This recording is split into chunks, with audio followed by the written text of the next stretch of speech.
And also, I got another great collection of mail here from people who reacted to my Cortlandt Street story. You know, about the radio, surplus radio equipment story. Listen, I can tell you stories of surplus radio equipment that just bore the hell out of you after a while. You don't want to hear any more about that, right? I'll tell you one thing, though, that a friend of mine one time bought a piece of equipment on the surplus market. You know, I'm talking about down in Radio Row. Every major city has a Radio Row.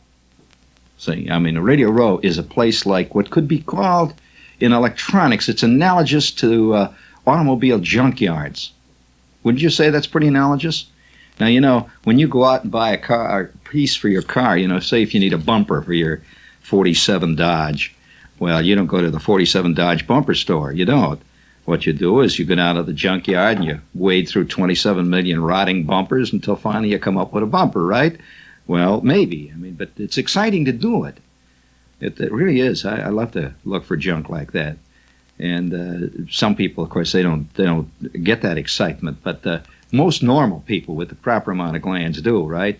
So radio is very similar, electronics. So if you're into electronics, you can go down to Radio Row.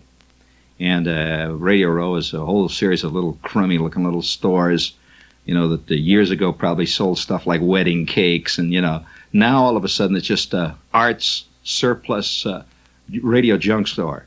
And you go in there and he's got barrels of stuff all over the place. He's got old turntables. He's got 27 million old pickups and pickup heads. And he's got all kinds of bolts and nuts. And let's put it this way. It's just junk, really junk, right? Nothing, junk.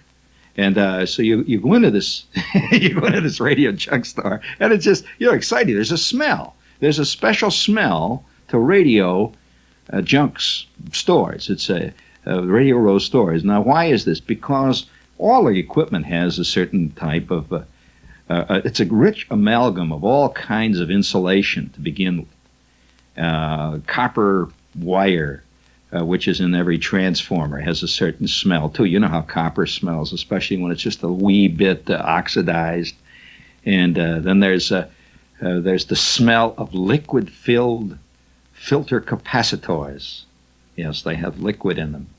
In fact, I'll tell you one time, one of the great lessons I learned, buddy, about buying stuff in junkyards. I learned an unbelievable lesson. The radio junk, it wasn't very believable at the time. Now I look back on it, I can see, you know, how feckless is man's life.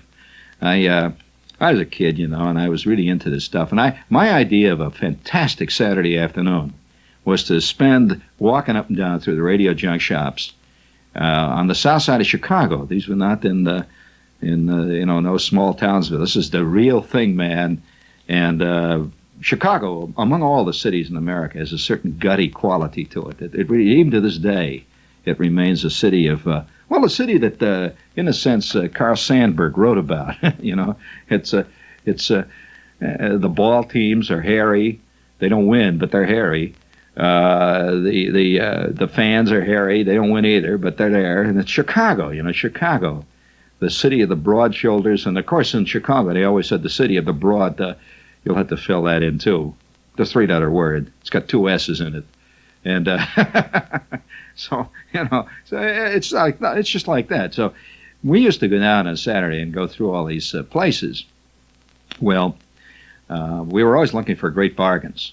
It is always assumed, you know, of course, the bargain hunting urge in modern man stems from the original hunting urge in the Neanderthal man.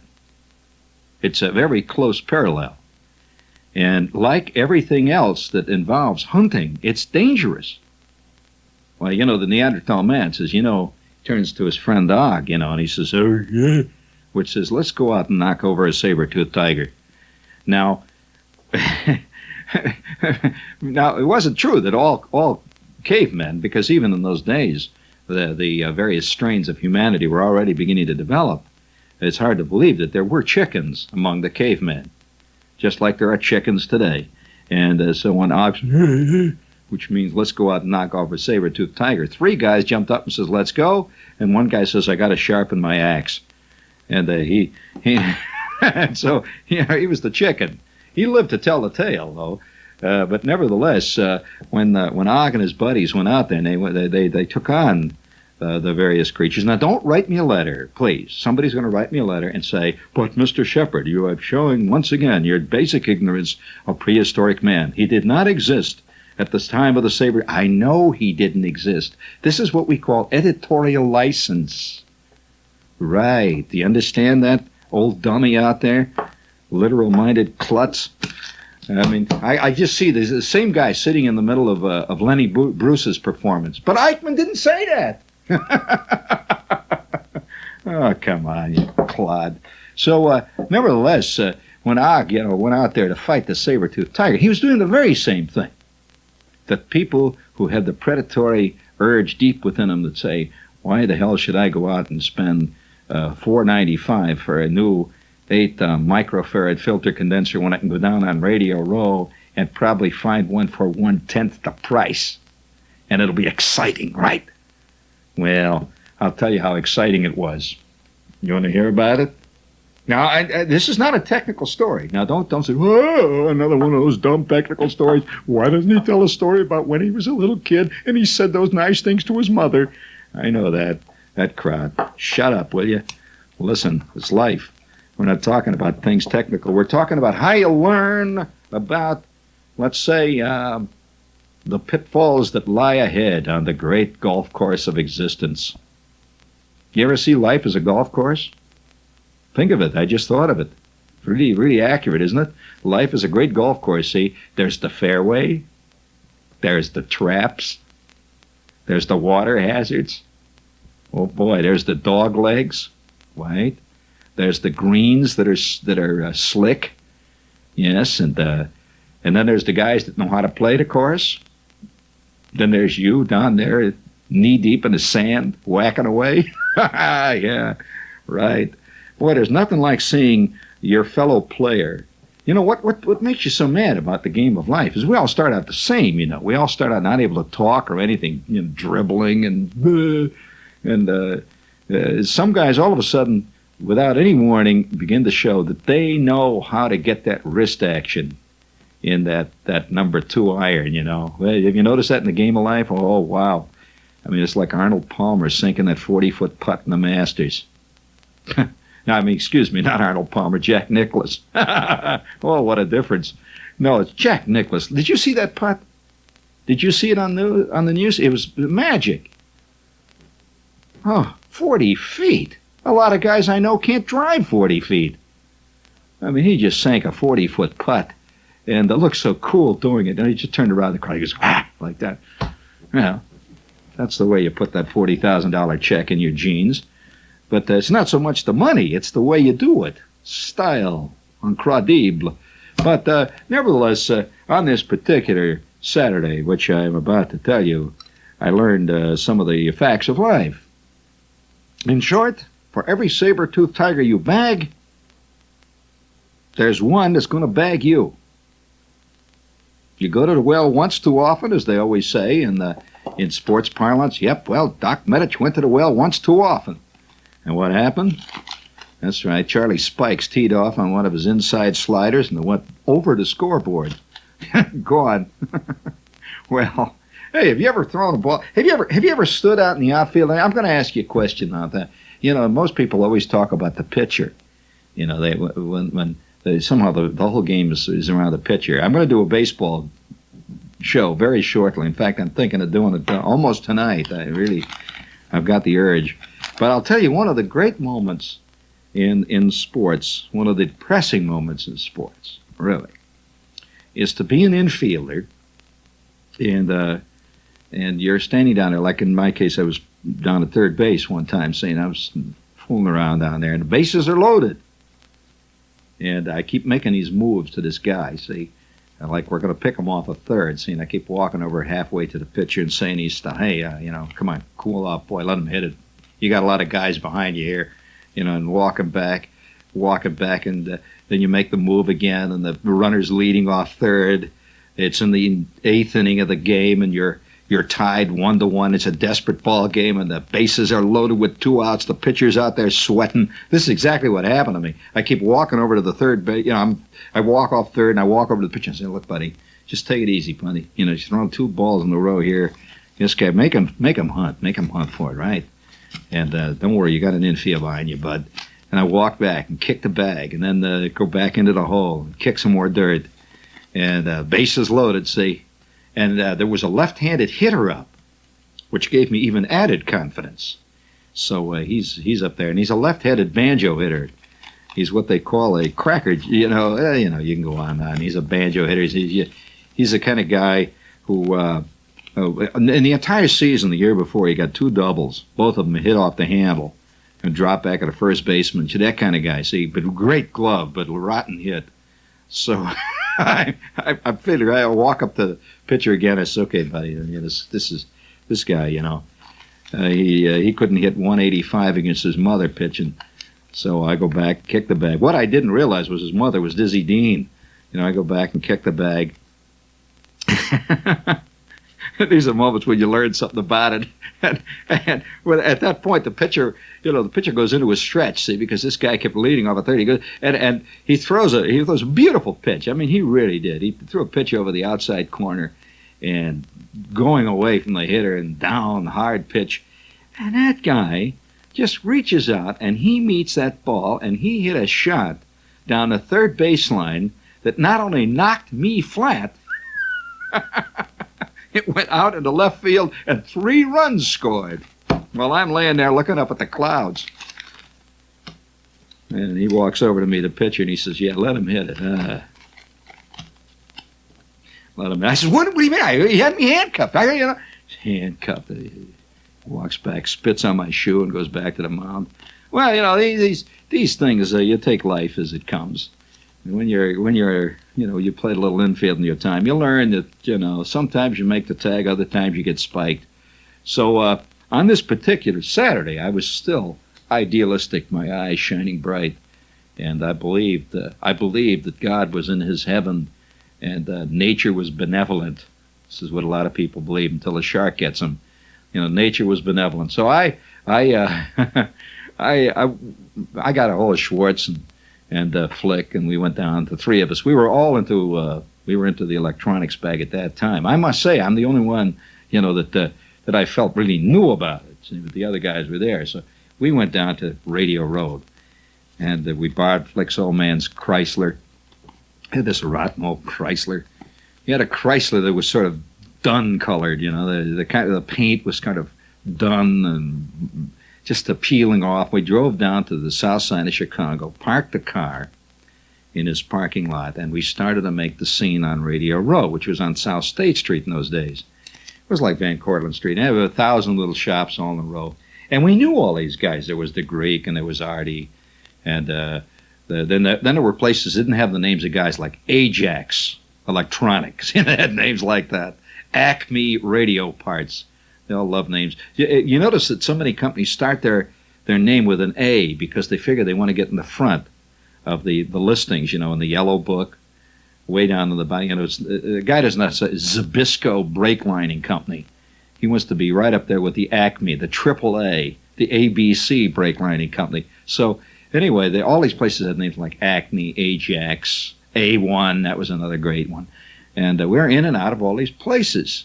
And there were always these little greasy guys with heavy beards and, you know, shirts open all the way down to the navel, looking mad and loading junk and stuff. And you can smell a great, exciting smell of a radio store on a Saturday afternoon in spring. It's a sexual, it's an exciting smell. You smell that insulation and all that bakelite and that tubing, and it's just a great smell. The dust and the mold and all of it mixes together to make an amalgam of smells that is as distinct as the smell of, say, a locker room, which is always the same. If you go into a locker room in Tehran, you know, where some guys have been playing football or something, it smells exactly like a locker room in Trenton. Yeah, it's a basic smell. So the basic smell of a Radio Row junk shop. Now, I'm not talking about going into Harvey's over here. I'm not talking about going into Lafayette. I'm talking about a junk shop where they've got this stuff all in bushel baskets, and they have a little sign. Anything in this basket, 7 cents. there's a whole pile of junk, with all kinds of leads and resistor wires sticking out. That's the kind of place I'm talking about. Well, we went into this place, and there was the specific thing I was looking for. Now, I was building a power supply. Now, I had gotten myself a power transformer that was a hefty piece of equipment. It was a Thordarson transformer. Did you ever hear of Thordarson, or Thordarson, if you prefer it that way? Thordarson, right? That's a good transformer. And I had gotten myself by judicious trading, by promising to go into slavery for 2 years to a guy, do all kinds of stuff. I got this Thordarson transformer that was 250 mils and 750 volts on each side of the center tap. Now that's a 1500 volt transformer, correct? And it was a 110 volt, good solid 250 mil transformer. It had a 6 and 6.3 volt winding on it for filaments, and it was a lot of transformer. It had, yes, I was very proud of it. And I used to take it out and just heft it in my hand. Took 2 hands to do it, but I had built up, and I almost finished with this thing. I had built up a power supply. Now, this is, again, as I say, it's a 250 mils. It's 750 volts on each side of the tap. So that's a good hefty power supply. It gave DC voltage of roughly 650 volts, filtered. Sure, ultimately, it's a lot of voltage. And I had got myself a sister filter choke, a big choke in this thing. Now, what I needed, and I had spent my last nickel, buddy, on some 1,000 volt filter condensers for this thing. They were oil bath condensers. They were good condensers. They were big filter condensers. I had 2 4 microfarad filter condensers of roughly, I think they were 1,000 working volts. Correct, Emo? Okay, you got it. No, they were 750 working volts. It was pretty much on the edge, see. But if I was going up to the 1,000 working volts, it was going to cost me some dough. So I bought these beautiful oil bath filters. Now, I had the thing all built up, but I needed one thing. What did I need? Now, I'm asking you a technical question. If you're curious what kind of rectification I was using in it, I was using a pair of 866 Juniors. These are a mercury rectifier tube, half-wave rectifier, and I was using a pair to give full-wave rectification. So here I am. I've got my whole life is built on this equipment. I have put every cent that I've earned on my paper route. I've put every cent that I've earned on my lawn cutting business. I have invested my entire income from my worm raising racket. I have put it all in this thing. This is going to be power. So I go to Radio Row. Now there's a lesson in this for you, friends. Yes, indeed. I go to Radio Row, and there was one piece of equipment I needed for this power supply. And what was it, Barney? I've described everything. I had the 866s. I had the power transformer. I had the filter choke, and I had the filter condensers. What did I need? Well, I had all the other little stuff like wiring and that. What else did I need? I had the chassis. No. It was ready to go except for one important piece of gear. All right, I'll tell you what I needed. I needed a great big fat bleeder resistor to give it. Oh, yes, indeed, to give it what we call voltage regulation. Right. Now, that's a great big wire-wound resistor that is used in a power supply of this kind. I don't want to bore you with these technical aspects of this highly technical career, but nevertheless, I went down to Radio Row to pick up this 50,000 ohm, 250 watt or 500 watt or whatever, it was a 250 watt big fat wire-wound, and it was covered with porcelain, you recall. I had these things covered with porcelain, big resistor. So I'm down there going from one radio shop to the next, and I finally come to Old Arts. See, he was the guy that when all else failed, you went to Arts. He had all kinds of stuff. And he had a connection with some big radio company where he would buy all their parts, apparently, from chassis they rejected and everything. He had a fantastic place. Bins full of stuff. He had bushel baskets. So I go into Art's and I said, Art, I'm looking for a 50,000 ohm, 250 watt bleeder resistor. I'm looking for something, maybe an ohmite. If you got anything by ohmite around. He says, I got just a thing. So he runs in the back and he comes out with an array of magnificent magnificent bleeder resistors. See, he's got them. I says, yeah. I says, how much, Art? Now, of course, if I were to go down to Allied to buy this thing, it's going to cost me a nice penny. And the lesson, of course, here is, friends, I'm not going to tell you the lesson. I'll just tell you the story, right? Let you have the lesson. So, now, it wasn't really that much. If I had gone down to Allied, I might have been able, or to Lafayette, I might have been able to pick up this resistor for maybe $3, something like that, which was a lot of money, but not that much when you stop to think of what else was involved in this power supply. The 866 Juniors alone. So, I said to Art, how much is the resistor, Art? This 50,000 watt, or 50,000 ohm, ohmite is a pretty good looking resistor. So he says, hey, bring out the voltmeter, will you, Maury? So Maury's in the back. Maury brings it out. He checks. He's fine. He says, I think I'll let you have that for, I'll let you have it for $1.75. I said, come on, Art, what do you mean? I can buy one down at Allied, Radio Shack, or someplace like that. I can get one of those for $3. He said, well, why don't you go down? Go ahead, be my guest. It was the way Art always talked. Be my guest was his favorite thing. So he says, be my guest, go. I says, okay, Art. This is a little game we had. I'd start to walk out. He says, look, he's all right. You're no customer. Okay. He says, $1.50. I said, all right, come on. I'll buy it $1. $1 on a barrel head. $1. $1. Oh, are you kidding? I pay more than that for it. Come on. Oh, are you there? This is a kind of talk you get from those guys. I said, well, all right, I said, after all, I can go down right down to Allied, and I know I can get one there for $3. Yeah, well, come on, be my guest. I said, okay, all right, I'll be your guest. Right, okay, come on, let's go, Flick. So we start to go out. He's $1.25.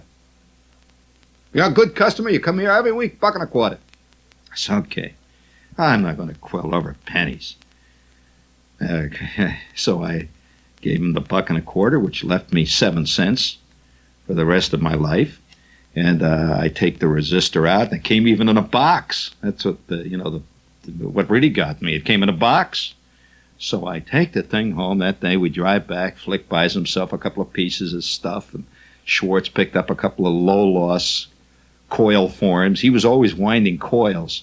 So we get back to the house, and I rush into the basement, and I go to work on my power supply, and I lay that bleeder resistor in there. Oh, and that afternoon, actually about an hour later, I am tuning up my transmitter. I'm a ham. I'm tuning it up with my new power supply, and oh, wow. I mean, I had this T20. For those of you who don't know anything about that tube, I actually had a TZ20, which is a zero bias triode Taylor tube, and it was, boy, and the voltage is right up there. I'm getting 650 volts, and I'm on CW, and the meters are flicking, and the 866 Juniors are flickering. Everything's working fine. So I go on the air. I tune it all up on 20. On the low end of 20 CW. Well, 5 minutes later, I'm in QSO with some guy out in Denver on 20 CW, and he comes back. Oh,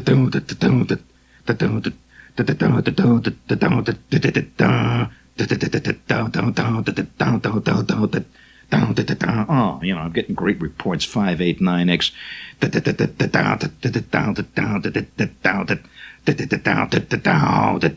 Denver, I says,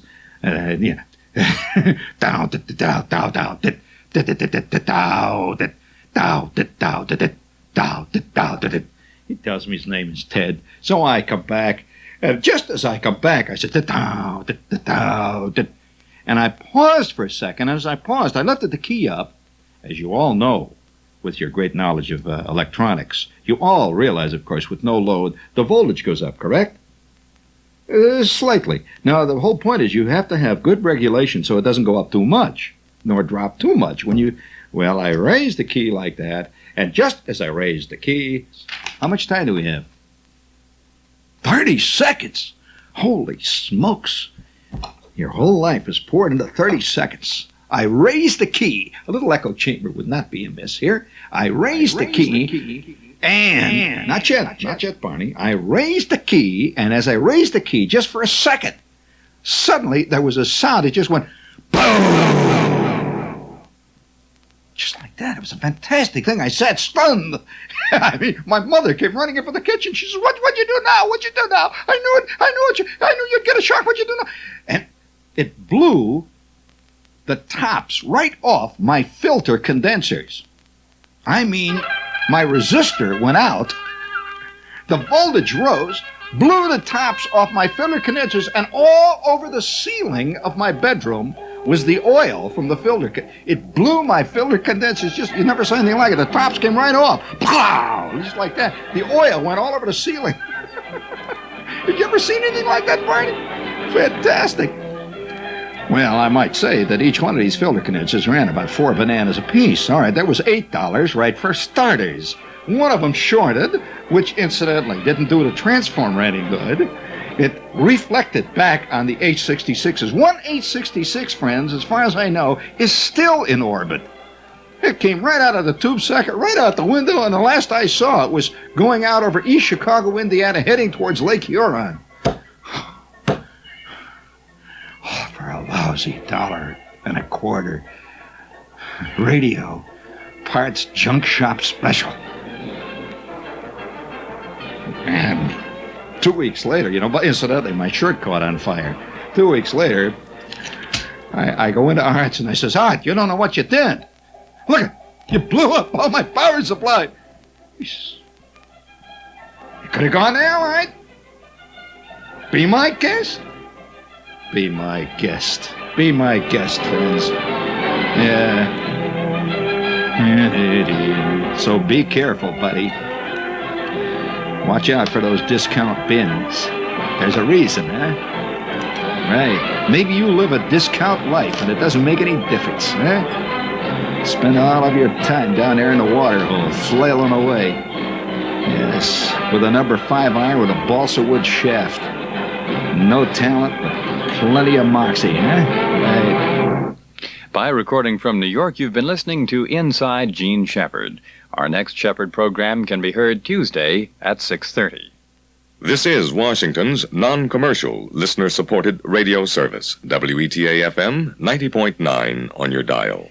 At 8 minutes after 7 o'clock, our temperature is 93 degrees.